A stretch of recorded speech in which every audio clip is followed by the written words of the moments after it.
Bonjour, nous sommes le vendredi 8 mai 2026 et le sujet est l'Extrême-Orient, en particulier le Japon et des drones en carton à 2000 dollars. Actuellement, 1 euro c'est environ 1,17 $, ça fluctue entre 1,15 et 1,20 $.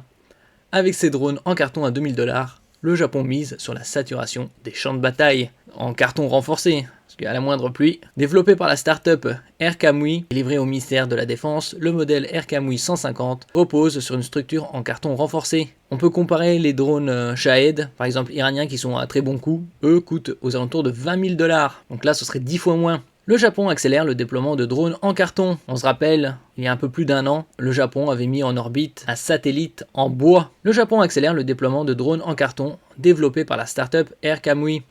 Cette stratégie s'inscrit dans une transformation plus large de la doctrine de défense japonaise. N'oubliez pas de vous abonner pour plus de news nationales, européennes et internationales sur ce monde dans lequel nous vivons. Le Japon accélère le déploiement d'une technologie aussi inattendue que révélatrice, avec des drones en carton à seulement 2000 dollars. Derrière l'image presque artisanale, une stratégie industrielle et militaire assumée, qui repose sur une équation simple, saturer le champ de bataille avec des systèmes très bon marché.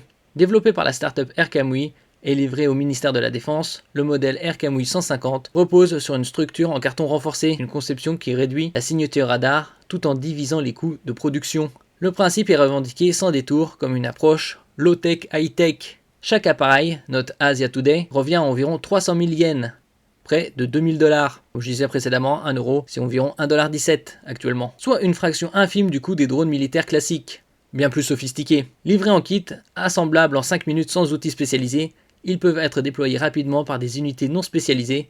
Leur portée atteint environ 150 km avec une capacité d'emport de 1,5 à 2 kg. Ça c'est la contrepartie bien évidemment. Une doctrine de volume. Dans ce schéma, le Japon expérimente une forme de guerre industrielle revisitée, où la masse redevient un facteur stratégique central, mais sous une forme ultra optimisée économiquement.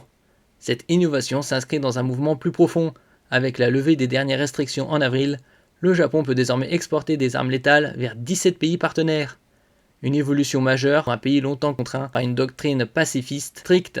Le contexte est porteur. Les dépenses militaires mondiales ont progressé d'environ 40% entre 2016 et 2025 pour atteindre 2900 milliards de dollars.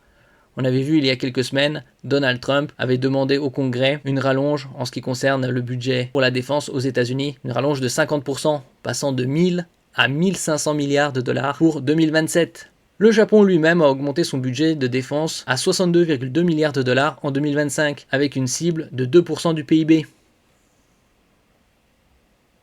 Merci pour votre écoute et à la prochaine.